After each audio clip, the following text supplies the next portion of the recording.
Hello and welcome to the new episode of OTpedia. Today we are discussing about the airway anatomy and the airway intubating procedure for the general anesthesia of a patient for both male and female, right? So we can see very clearly the airway of a patient, right? So this is the nasal airway and this is the oral airway. So this is the tongue of a patient. This is the palate, the mouth palate, and through this, both this oral route, we are trying to reach epiglottis and we are trying to see the visualize or the visualize epiglottis to intubating the patient properly with the ET tube or the armor tube or the bronchial tube or the LMA. So this is the way, right?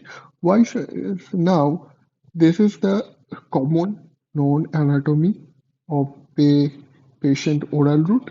So if we can explore it very in a creating way, then we can found this is the nasal cavity over there. This is the nasal cavity. This is the palate. This is the oral cavity. Here we can found the pharynx. Here is the epiglottis. Here is the larynx opening into the pharynx. And at the end, the bottom part, we can found the esophagus part. In the upper portion of the esophagus, we can found that is the larynx. So it is we have to define larynx and esophagus very clearly. Otherwise, the intubating procedure would be gone wrong for the patient. So this is the tongue. This both part this all part is the jaw or and upper in both of this part is the lips of the patient. Well, if we can define larynx very clearly, then we can found this is the anterior portion and this is the lateral portion, right? This is the anterior portion, this is the lateral portion of the larynx. In the larynx, we can found that epiglottis. The red part is the epiglottis. So the crown part is the thyroid bone, and over this we can found the thyroid membrane. This is the lower white part is the thyroid cartilage, right? And this lower section, the triangle lower section is the cricoid ligament, and this muscle is called cricothyroid muscle. And lower, this section is known as cricoid cartilage, right? This is the known all overview or anatomy of the larynx, right? So here, uh, sorry for the interruption, but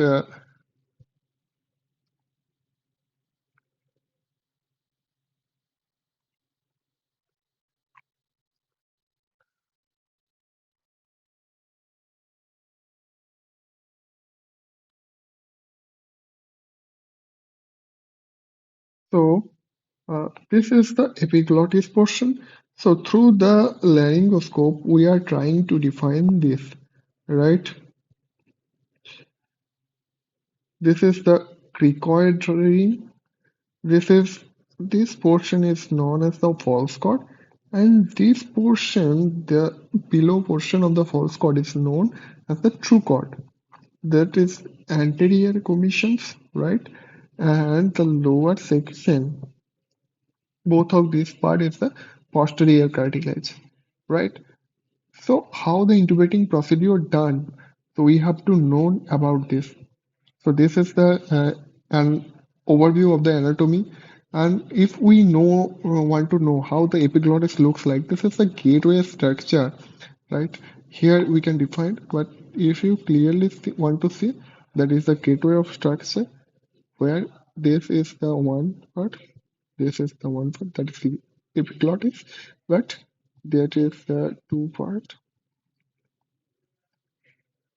So this is the false chord, this is the true chord, right? So here we have our target is through this side, through this side we have to intubate, and through this gateway we have to uh, push our tube or the LMA on the all the intubating instrument uh, to this and inflate, right? So generally we found a couple of questions. Why should we intubate a person? Procedure of the intubate and types of intubating individual and instrumentation of the intubating process. So first of all, we why should we intubate a person? So we intubate a person when the general anesthesia applied. If a person is under general anesthesia, then we obviously look for the intubating the person. But why? Because he uh, uh,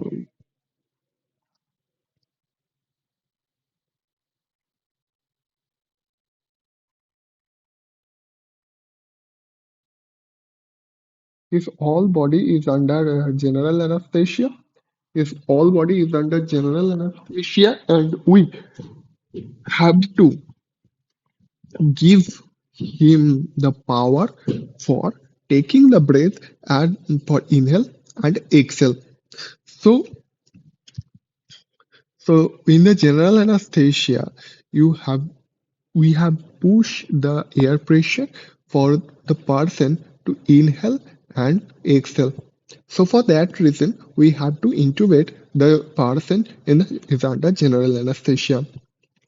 So nextly, procedure of the intubate.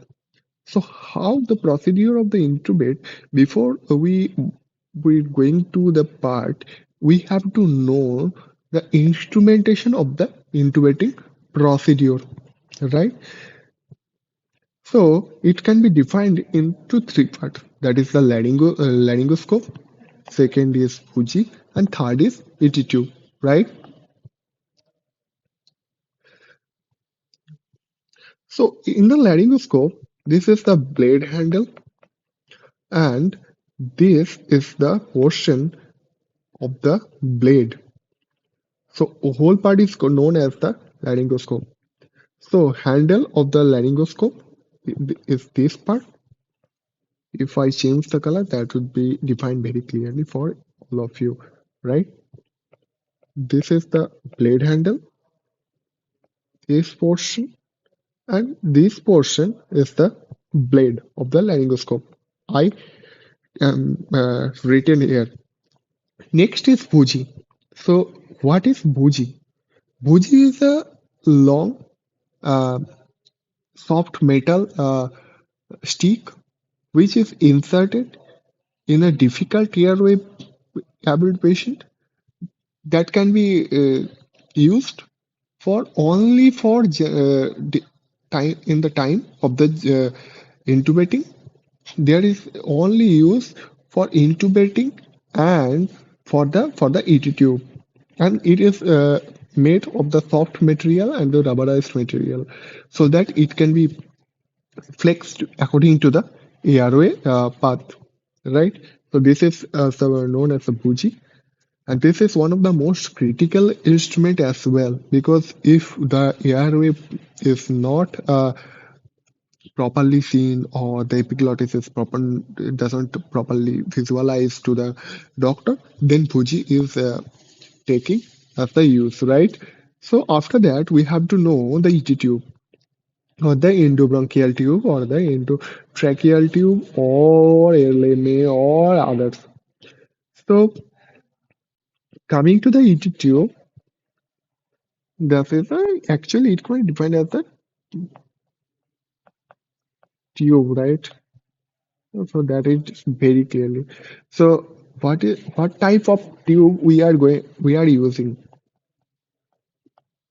for general anesthesia? That is ET tube. So Its full form is endotracheal tube, right? So this is the tube where mouth of where the two side open into the larynx and one side for the connecting to the circuit of the patient. Here is a cuff or inflating through syringe, and here you can find the size over all over the tube and calf tissue tube, and it can be used as a cuff tissue and uncuffed tissue. If there is a probability and high risk of the patient for if inflict we are going to inflict, then the injuries can be done. Then we are going to use uncuffed tissue. So it is type two type, that is a cuffed and uncuffed, right? So its size can be seen as the 2 to 8.5. For male, it is used 7.5 to 8.5, commonly according to the patient's airway. And for female adult, it can be used as a 6.5 to 8.5, commonly 6.5 to 7.5, sorry, for commonly according to the patient's airway size. Nextly, the Armour tube. So Armour tube is exactly same rubberized tube, but here is the only difference is the or metallic portion, that is a coiled metallic wire is under like a coil structure and gives the strength to the tube. So also this is curved and other nextly we can see that it's a north polar tube and the south polar tube as well. So north polar tube is can be used for the lower lip surgeries, and south polar tube is also exactly the angled portion it has, but it is used for the upper lip surgeries as well. Okay, so nextly we can see as the LMA portion, that is the laryngeal airway mask airway, sorry. So it can be two types, that is the normal LMA and the procil LMA. So normal airway is looking like this, right? So this is the influx portion, but when it is inserted, this portion, this balloon portion doesn't inflect. After intubating, this portion is inflated. So the openings of the is under the trachea is great. So the airway management is great through the LMA. But in the procil LMA, the only differentiation is here we can also get a portion for suction as well, and for suction and suck the secretion of the patient, right? So here we can found one type of tube that is also different for the tracheal tube. The all tubes we have seen here, that is all are the tracheal tube. That is the endobronchial tube. So endobronchial tube is exactly the same, but there is the differentiation in the openings after the crossing the epiglottis, right? So this is openings at the bronchial portion, right? Here is the bronchial portion, is the opening, and there the cupped portion is inflected twice with the this is a singly cupped and single if we inflect for the single time, that whole portion is cupped. But in the tracheal into bronchial portion, if we use that, then we have to inflect both part individually. So this is known as the endobronchial tube. Okay. So after instrumentation, we have to know about the procedure of the intubate. So how's the procedure done, right? Through the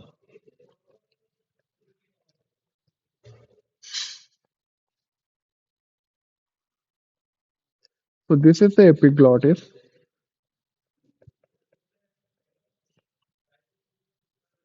through the LMA, right?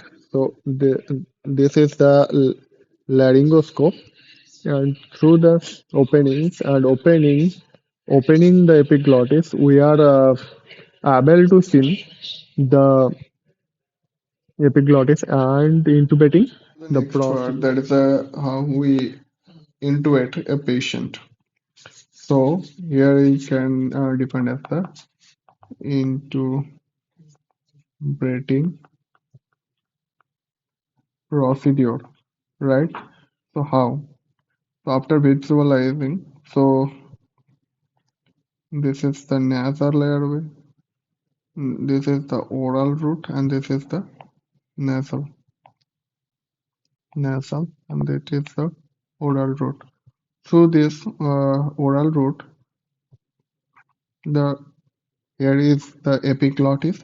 So this is the laryngoscope blade handle, and through this we are trying to see the epiglottis, and through this procedure the bougie is inserted into the epiglottis like this, and the ET tube is given through this bougie. So this is the simple and the basic procedure we have to know about this. And if we choose the nasal route, then we have to know that the laryngoscope can't be used in the nasal airway route. So nasal route, if we chosen, then the tube is inserted without any instrument, and after intubating properly and connecting properly, it can be checked. It is checked that if the ET tube or the AMA tube going is under the epiglottis or not, right? So this is the intubating procedure in a simple way, right? So our last point was the types of the intubating per individual. So how can be types? First, oral route. Second, nasal route. So through the oral route, we can use ET tube, armor tube, LMA, endobronchial mask. Through the nasal route, we can only able to, sorry, here we have able to use, that is the south polar tube, north polar tube, and through the nasal route, we are able to use only armor tube, right? So third is the most complicating procedure and can't be used as commonly, and it can be used and seen for the commonly users, right? That is a submergible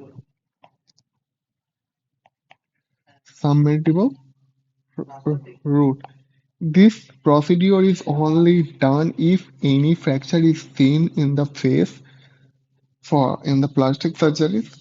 So I have seen in the plastic surgery where the fracture is done. So in that case, the mandible root is taken.